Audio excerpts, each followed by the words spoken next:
आज की कथा में हम श्रवण करेंगे श्रीमद् भागवतम में कौन कौन से विषय हैं और उनके ऊपर कथाएं और प्रसंगों का वर्णन किया जा चुका है। श्रीमद् भागवतम का 12 स्कंद अध्याय 12 हुआ।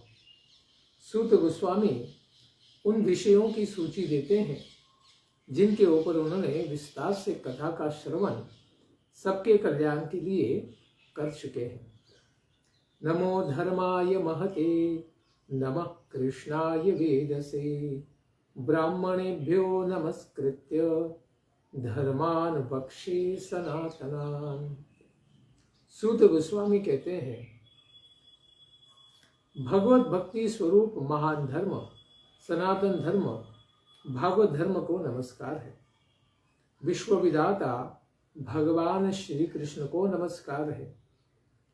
अब ब्राह्मणों को नमस्कार करके सनातन धर्मों का संक्षिप्त में मैं वर्णन सुनाता हूँ। आप लोगों ने मुझसे जो भी विशेष प्रश्न पूछे थे कथा के प्रारंभ में, उन सब के विषय में भगवान विष्णु के जो अद्भुत चरित्र हैं उन सबको मैंने आपको श्रवण कराया है। क्या लाभ है इनके श्रवण का? साक्षात सर्व पाप हरो हरि अत्र संकीर्तितः।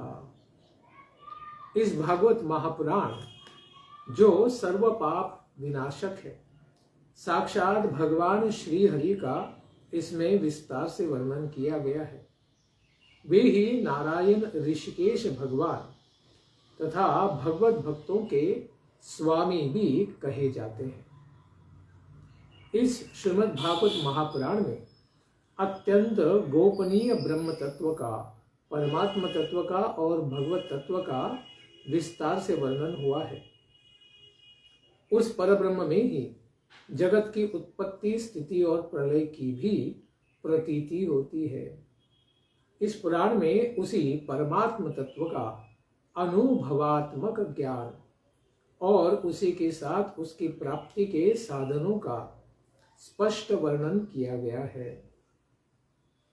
किस प्रकार से कि यह प्रथम स्कंद में भक्ति योग का विशेष वर्णन किया गया है। भक्ति से उत्पन्न होने वाले तथा भक्ति को स्थिर रखने वाले वैराग्य का वर्णन हुआ है।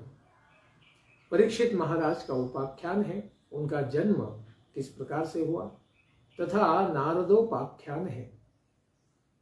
इन सब का भी पहले स्कंद में वर्णन हो चुका है। ब्राह्मण के शाप के कारण यानी श्रृंगी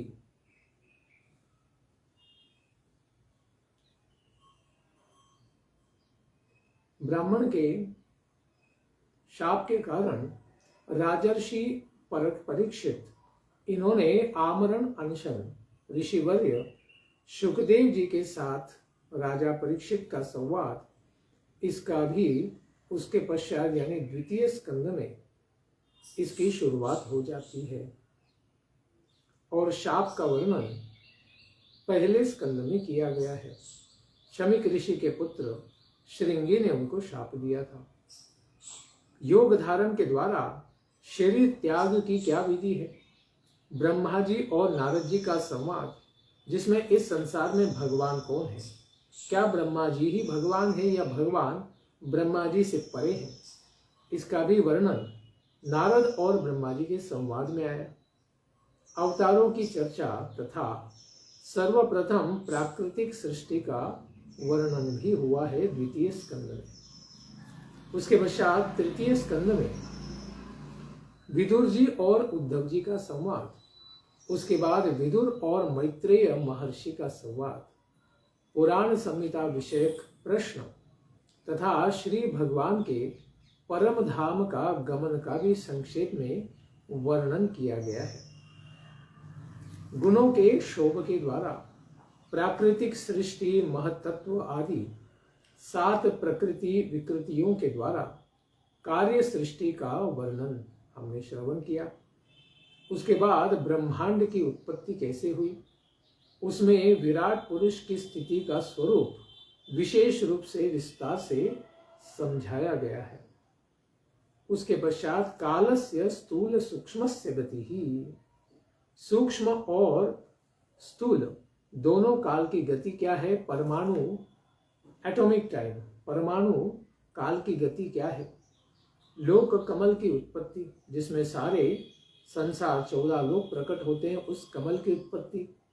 रसातल से भूदेवी के उद्धार के प्रसंग में किस प्रकार हिरण्याक्ष का वध भगवान वराहदेव ने किया, इसका भी विशेष वर्णन हमने श्रवण किया। द्वियम सृजन में देवता, पशु पक्षी, मनुष्यों की सृष्टि और रुद्रों की उत्पत्ति किस प्रकार से हुई, इसको भी हमने श्रवण किया।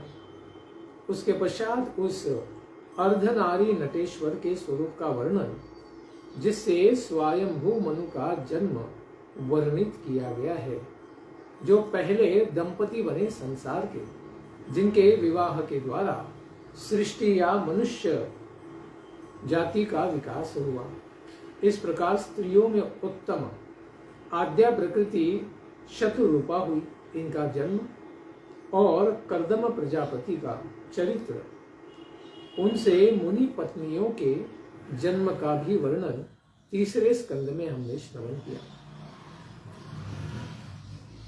कर्दमन माता देवहूति, उनसे प्रकट होने वाले कपिल देव भगवान, जिन्होंने सांख्य योग का वर्णन किया, और उनकी 9 पुत्रियों का जन्म कैसे हुआ, ये हमने श्रवण किया।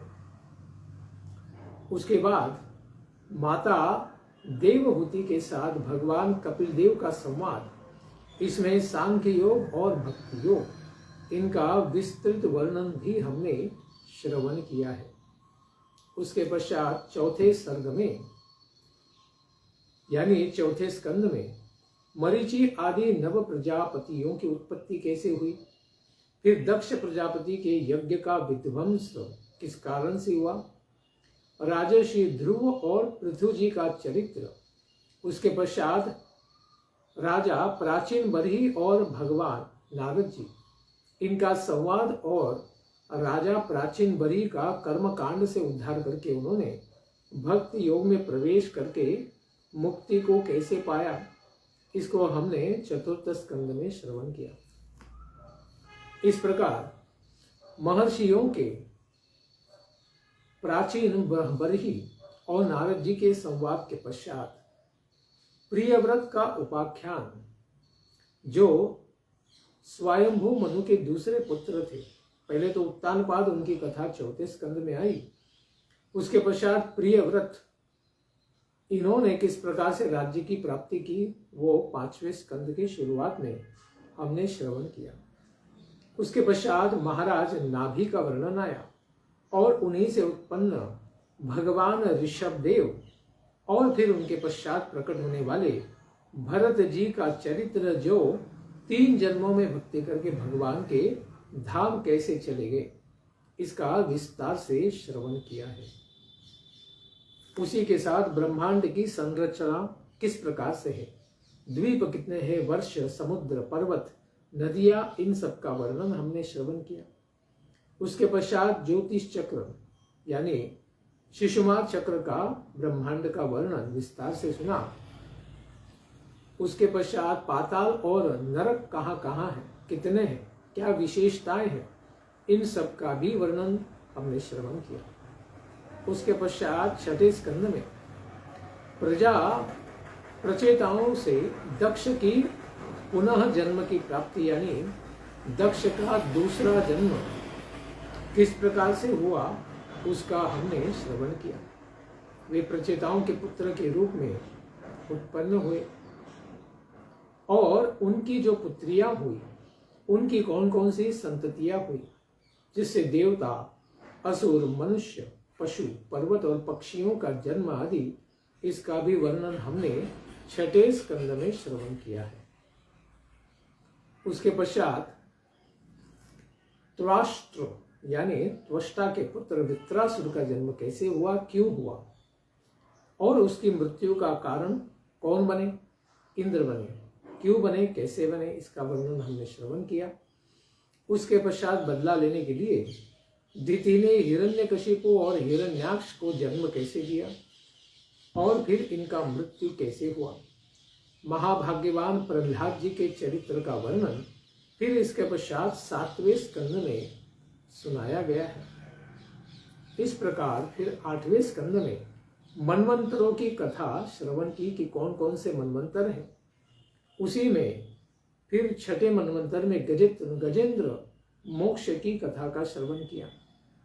विभिन्न मनवंतरों में होने वाले हयग्रीव आदि अवतारों का भी सूक्ष्म में वर्णन हमने श्रवण किया है। जगत के स्वामी भगवान ही कूर्म के रूप में अवतार लेते हैं। धन्वंतरी, मत्स्य, वामन आदि अवतारों का वर्णन भी हमने श्रवण किया। देवताओं को अमृत पान कराने के लिए क्षीर सागर के मंथन का विस्तार से हमने श्रवण किया और उसके पश्चात असुरों को इस प्रकार अमृत की प्राप्ति न होने पर देवासुर संग्राम किस प्रकार से छिड़ गया और उसके बाद राजाओं के वंशों का वर्णन भी हमने श्रवण किया। उसके पश्चात इक्ष्वाकु के जन्म तथा उनके वंश का वर्णन और उसके पश्चात महात्मा सुद्युम्न के चरित्र का भी वर्णन फिर 9वें स्कंद में शुरू हो गया। उसके पश्चात ईलोपाख्यान हुआ। उसके पश्चात तारा के उपाख्यान के द्वारा बृहस्पति की पत्नी तारा के द्वारा सोमदेव ने बुध को जन्म दिया, उसका हमने वर्णन श्रवण किया। उसके पश्चात सूर्य वंश का विस्तार कैसे हुआ, शशाद आदि राजाओं की कथा सुनी। उसके पश्चात नृग की भी हमने कथा श्रवण की। उसके पश्चात शर्याति की पुत्री सुकन्या का चरित्र, चवन से उनका विवाह कैसे हुआ, उसको हमने श्रवण किया। बुद्धिमान राजा ककुत्स्थ, इनका चरित्र भी सुना। खटवांग का चरित्र, मानधाता का चरित्र और सौभरी महर्षि का, जिन्होंने मानधाता की 50 पुत्रियों के साथ विवाह क्यों, कैसे, कब, कहाँ किया, इसका श्रवण किया। उसके पश्चात सगर महाराज का चरित्र हमने श्रवण किया कि गंगा जी इस संसार में कैसे प्रकट हुई। भागीरथ चरित्र का विशेष विस्तार से श्रवण किया। उसके पश्चात संक्षिप्त रामायण में कौशलाधिपति रामचंद्र जी का पापापहारी चरित्र श्रवण किया। उसके पश्चात महाराज निमि के शरीर परित्याग का वर्णन भी हमने श्रवण किया। उसके पश्चात जनकों की उत्पत्ति कैसे हुई, जो मिथिला के राजा हैं, उनके बारे में श्रवण किया। उसके पश्चात भृगवंश शिरोमणि परशुराम जी द्वारा क्षत्रियों का संहार 21 बार क्यों किया गया, कैसे किया गया, ये भी हमने श्रवण किया। उसके बाद चंद्रवंश, इसमें राजा पुरुरवा, ययाति और नहुष के चरित्र को भी हमने श्रवण किया। उसी में दुष्यंत के पुत्र दूसरे भरत का शंतनु का, फिर शंतनु के पुत्र का भी चरित्र हमने श्रवण किया। उसके पश्चात ययाति के ज्येष्ठ पुत्र, उसके बाद यदु के वंश जो उनके छोटे पुत्र हैं, पुरु के बाद यदु के वंश का भी वर्णन श्रवण किया। इसी में आने वाले जगतपति यदुवंश शिरोमणि भगवान श्री कृष्ण किस प्रकार से अवतार लेते हैं, उन्होंने असुरों का संहार कैसे किया, ऐसी उनकी अपरिमित विशेष 90 से अधिक कथाओं का विशेष वर्णन हमने श्रवण किया 10वें स्कंद में। क्योंकि पूरी लीलाओं का वर्णन तो केवल असंभव है, फिर भी 10वें स्कंद में उनकी कुछ लीलाओं का वर्णन हमने सुना है। वे भगवान वसुदेव जी के पुत्र के रूप में अवतीर्ण होते हैं। पूतना के स्तन्य के साथ साथ उसके प्राणों को भी कैसे केवल 6 दिन की आयु में ही वे उनको नष्ट कर देते हैं। उसी के बाद शक्तासुर का वध करते हैं, इसको भी हमने श्रवण किया है। वे भगवान तृणावर्त, बकासुर और वत्सासुर को पीस डालते हैं और परिवार सहित धेनुकासुर और प्रलंबासुर का भी वध कर देते हैं।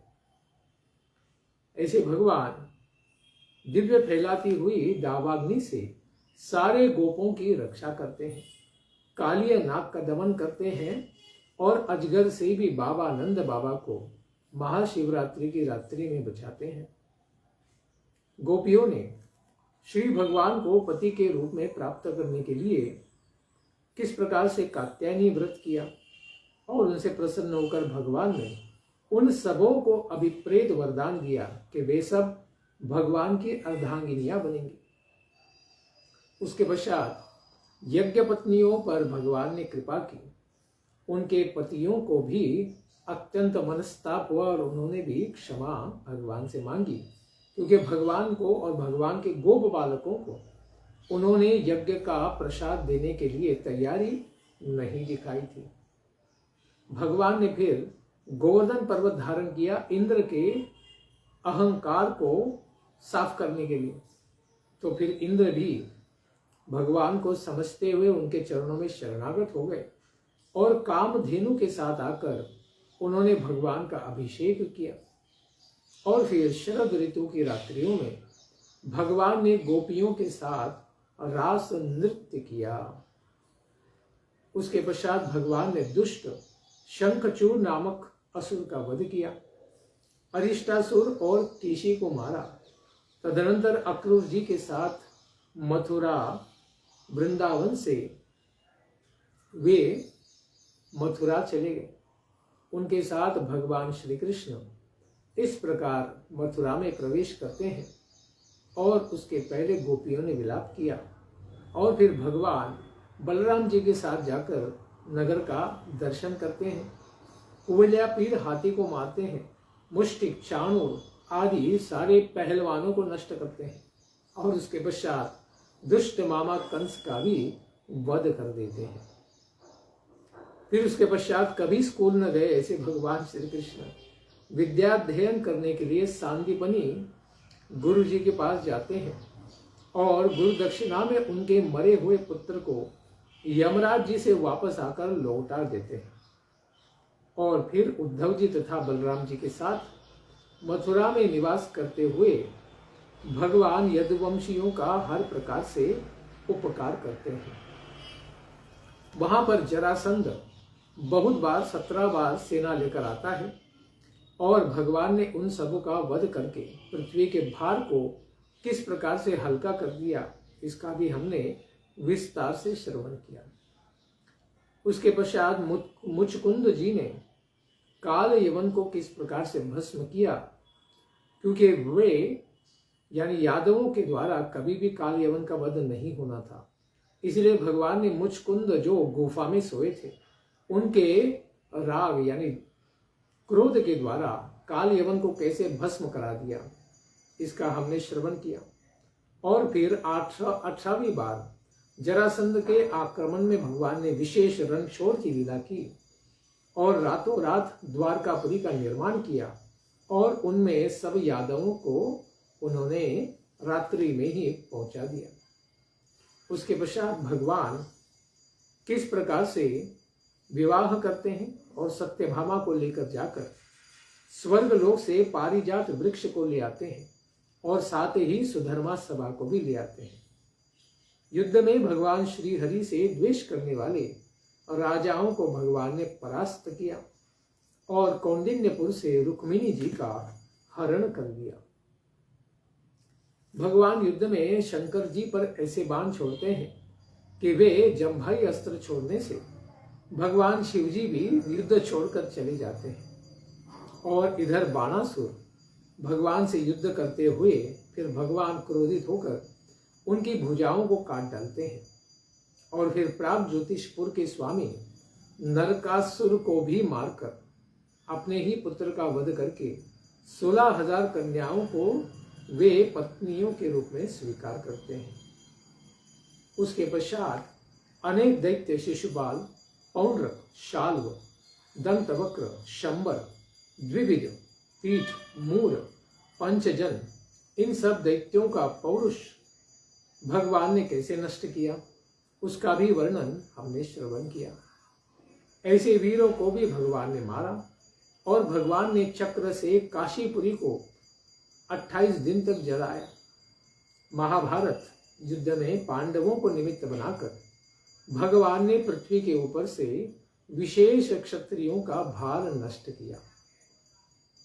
ब्राह्मणों के शाप का बहाना बनाकर भगवान श्री हरि अपने वंश का भी संहार किस प्रकार से कर देते हैं और यादव जो देवता रूपी यादव थे उनका मोक्ष करा देते हैं और अपने भक्तों को भगवत धाम भेज देते हैं और फिर द्वारिका को भी वे समुद्र में डुबा देते हैं।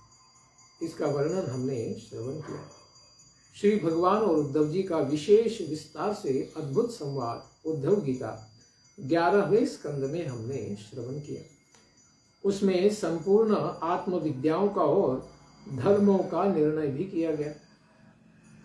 उसके पश्चात भगवान आत्मयोग के प्रभाव से मर्त्य लोक का किस प्रकार से परित्याग कर देते हैं, अपने स्वधाम कैसे लौट गए, इसका भी हमने वर्णन श्रवण किया।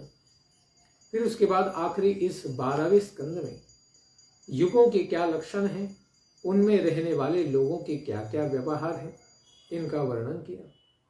कलयुग के मनुष्यों की गति विपरीत होगी।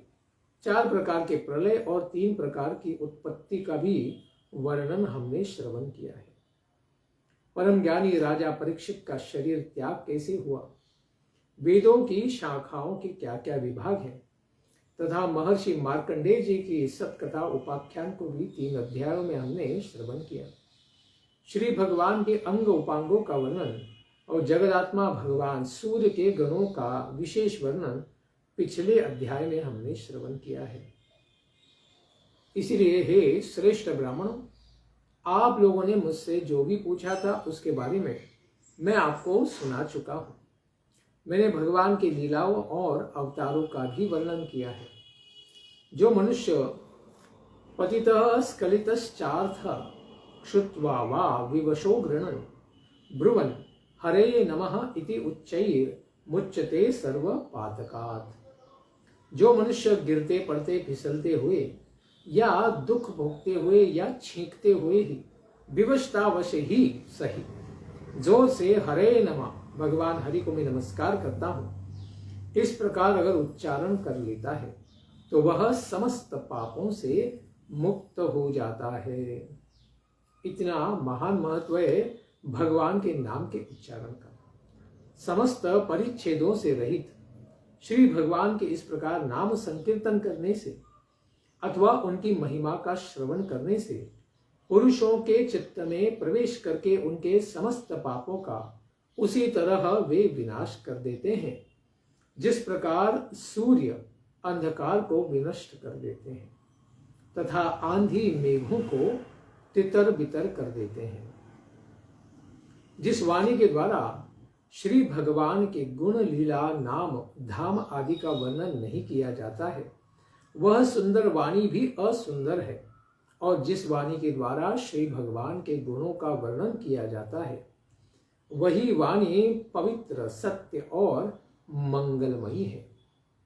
जिस वचन के द्वारा भगवान के परम पवित्र यश का गान होता है वही परम रमणीय, रुचिकर एवं प्रत्येक क्षण में नवनवीन प्रतीत होता है। उससे अनंत काल तक मन को परमानंद की अनुभूति होती है। मनुष्य का सारा शोक, चाहे वह समुद्र के समान ही कितना भी गहरा और लंबा ही क्यों न हो, उस वचन के प्रभाव से सदा सदा के लिए सूख जाता है। इसलिए रसभाव एवं अलंकार से परिपूर्ण जो वाणी जगत को पवित्र करने वाले भगवान श्री हरि के यशों का वर्णन नहीं करती है वह कौवों के लिए उच्चिष्ट फेंकने के स्थान कूड़ादान के समान ही अत्यंत अपवित्र और गलिच्छ है, क्योंकि मानसरोवर वासी हंस ऐसे कूड़ेदान का कोई भी सेवन नहीं करते हैं। निर्मल साधु पुरुष तो उसी वाणी का सेवन करते हैं जिसमें भगवान अच्युत श्री कृष्ण का विस्तार से वर्णन है, मधुर वर्णन है। इसीलिए वाणी का वही प्रयोग मनुष्यों के पापों के समूह का विनाशक है। जो सुंदर रचना भले ही न हो किंतु जिसके प्रत्येक पद में, प्रत्येक श्लोक में, प्रत्येक अक्षर में भगवान श्री हरि के सुयश को बड़े विस्तार से विद्यमान किया गया है या उसका सूचक ही है, उसी वाणी का साधुजन श्रवण करते हैं, गायन करते हैं और कीर्तन भी किया करते हैं। इसीलिए परब्रह्म का प्रकाशक इस प्रकार निरुपाधिक ज्ञान भी यदि मोक्ष प्राप्ति का साधन भी हो, किंतु अगर भगवान की भक्ति के भाव से रहित हो, उसमें भगवान की भक्ति का वर्णन न हो, तो उसकी कोई भी शोभा नहीं होती है। इसी तरह उत्तमोत्तम कर्म भी यदि श्री भगवान को समर्पित नहीं किया गया हो, तो वह भी कैसे सुशोभित हो सकता है।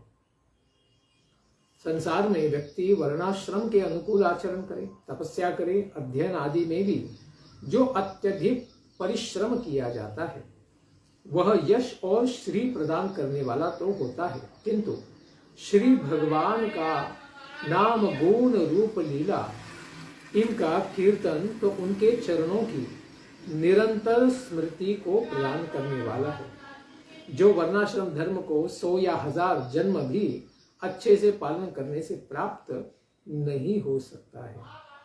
इसीलिए भगवान श्री कृष्ण के चरणारविंद का निरंतर चिंतन समस्त अमंगलों का विनाश कर देने वाला है, शांति का विस्तार करने वाला है, अंतःकरण की शुद्धि करने वाला है और परमात्मा की भक्ति और परम वैराग्य से युक्त ज्ञान का विस्तार करने वाला है। इसीलिए व्यक्ति ने बारंबार इसको श्रवण कीर्तन स्मरण करना चाहिए। इसीलिए महर्षि सूत गोस्वामी कहते हैं कि ब्राह्मणों, विप्रों, आप लोग निश्चित रूप से बड़े ही भूरी भागा महाभाग्यवान, क्योंकि आप लोग शाश्वत संपूर्ण जगत के आत्मा परमात्मा देवादिदेव भगवान नारायण को अपने अंतःकरण में प्रवेश कराकर निरंतर आप लोग उनका भजन किया करते हैं। राजा परीक्षित जब प्रायोपवेशन पर बैठे हुए थे, अन्न पानी सब त्याग कर चुके थे, उनकी सभा में बड़े बड़े ऋषिगण इस कथा को श्रवण कर रहे थे। भगवान शुकदेव गोस्वामी जी से, जो आत्म तत्व के, परमात्मा तत्व के, भगवत तत्व के ज्ञाता थे, उसी को आप लोगों ने भी पूरे ध्यान से श्रवण किया है और आपके प्रश्नों के द्वारा आपने मुझे उसी संहिता को याद भी दिलाया है। इसीलिए हे विप्रो, भगवान वासुदेव की एक एक लीला सदा ही श्रवण करने योग्य है। इस प्रसंग में मैंने उन्हीं का वर्णन किया है। वह समस्त अशुभ संस्कारों को विनष्ट करने वाला है। जो भी उपासक, जो श्रद्धावान है, श्रद्धापूर्वक और एकाग्र मन से नित्यम प्रतिदिन प्रतिक्षण एक प्रहर ही या एक क्षण भी इसको सुनता है या दूसरों को सुनाता है, वह अपनी आत्मा को पवित्र बना देता है। आत्मानम एव पुनाति।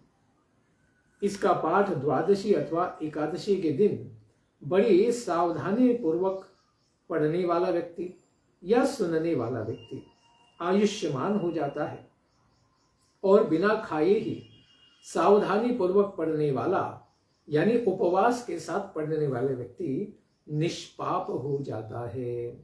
यह विशेष फलश्रुति है एकादशी और द्वादशी में इसको पढ़ने की। पुष्कर क्षेत्र में अथवा मथुरा में अथवा द्वारका में उपवास करके अगर इस संहिता का पाठ किया जाए तो पाठ करने वाला व्यक्ति सभी प्रकार के पापों से मुक्त हो जाता है। तो हमें भी ये विशेष अवसर राधा रानी और भगवान श्री कृष्ण की कृपा से प्राप्त हुआ कि हम साक्षात राधा रानी के दिव्य धाम राधा कुंड में बैठते हुए इसको पढ़ पा रहे, श्रवण कर पा रहे, कीर्तन कर पा रहे, तो यह उनकी विशेष अनुकंपा है। इस प्रकार हम सारे पापों से मुक्त हो सकते हैं। इस श्रीमद् भागवत पुराण का कीर्तन करने से, कहने से, सुनने से प्रसन्न होकर सारे देवता, मुनिगण, सिद्ध, पितृगण, मनु और राजा आदि भी उस व्यक्ति की सारी कामनाओं को पूर्ण कर देते हैं क्योंकि श्रवण करने वाले को अगर इतना लाभ है तो जो व्यक्ति कीर्तन कराकर उनको श्रवण करा रहा है उसके ऊपर सब लोग प्रसन्न होकर भूरी भूरी प्रशंसा करते हैं, साधुवाद करते हैं और उन्हें जीवनावश्यक वस्तुओं को भी दान देते हैं। इस प्रकार ऋग्वेद, यजुर्वेद और सामवेद का अध्ययन करके मनुष्य जो मधुकुल्या, घृतकुल्या तथा दुग्धकुल्या से जो फल स्वरूप उनकी प्राप्ति हो सकती है, उन सब फल की प्राप्ति केवल इस श्रीमद् भागवत पुराण के अध्ययन से ही प्राप्त हो जाती है। इस प्रकार इस पुराण संहिता का पाठ करके संयमी विप्र श्री भगवान के उस परम पद को प्राप्त करता है जिसका वर्णन श्री भगवान ने स्वयं किया है। उनके गोलोक वृंदावन को व्यक्ति इसके पाठ के द्वारा प्राप्त कर सकता है। इस प्रकार इस संहिता का अध्ययन करके ब्राह्मण प्रज्ञा को विशेष बुद्धिमत्ता को प्राप्त करता है, क्षत्रिय समुद्र पर्यंत की पृथ्वी का राज्य प्राप्त करता है, वैश्य निधिपति हो जाता है और शूद्र अपने सारे पापों से मुक्त हो जाता है। वर्णाश्रमियों को भी सारी वस्तुएं प्राप्त हो जाती है भगवान की भक्तिमय इस कथा को श्रवण करने से। संपूर्ण जगत के स्वामी, कली कल्मष नाशक, कलयुग के सारे दोषों को विनष्ट करने वाले भगवान कल्कि भी भगवान कृष्ण के ही अवतार है। वे श्री हरि का, उन भगवान श्री हरि का श्रीमद् भागवत पुराण, इनके व्यतिरिक्त पुराणों में श्री भगवान के निरंतर वर्णन नहीं है, कहीं कहीं पर वर्णन आते हैं। इस पुराण में तो कथाओं के प्रसंग में पग पग पर सर्वस्वरूप भगवान श्री हरि का विशेष वर्णन विस्तार से हुआ है। इसलिए पुराणों में भी सर्वश्रेष्ठ है श्रीमद् भागवत पुराण। भगवान की विशेष कथाएं इसमें हमको श्रवण करने को मिलती है।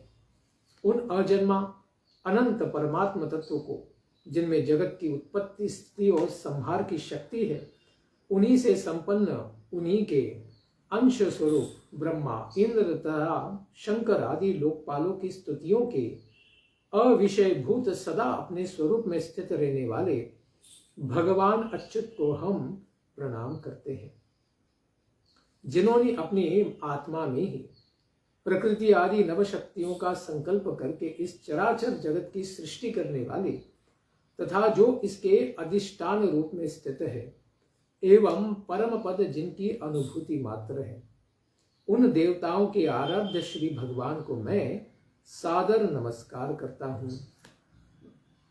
सदैव अपने ही आत्मानंद में मग्न रहने वाले और उसके कारण जिनकी भेद वृत्ति समाप्त हो चुकी है, ऐसे भगवान श्री कृष्ण की अत्यंत मधुर लीलाओं ने जिनकी वृत्तियों को अपनी ओर सदा के लिए आकृष्ट कर लिया था, जो जगत के प्राणियों पर कृपा करके तत्व प्रकाशक श्रीमद् भागवत पुराण का विस्तार किए तथा समस्त पापों को विनष्ट करने वाले सदा ही उनकी वाणी है, उन भगवान श्री कृष्ण द्वैपायन व्यास देव जी के पुत्र भगवान श्री शुकदेव गोस्वामी जी को मैं बारंबार प्रतिक्षण नमस्कार करता हूँ, वंदना करता हूँ, उनके चरणों को स्मरण करता हूँ।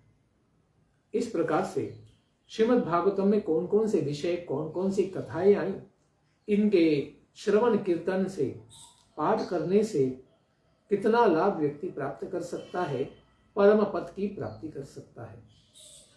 इसी लाभ को हम सबने भी प्राप्त किया है। अभी केवल एक अध्याय बाकी है, इसको हम श्रवण करेंगे आने वाले सत्र में। ग्रंथराज श्रीमद् भागवतम की जय। निताय गौर प्रेमानंदे। हरि हरि बोल। जय जय श्री राधे श्याम। जय जय श्री वृंदावन धाम।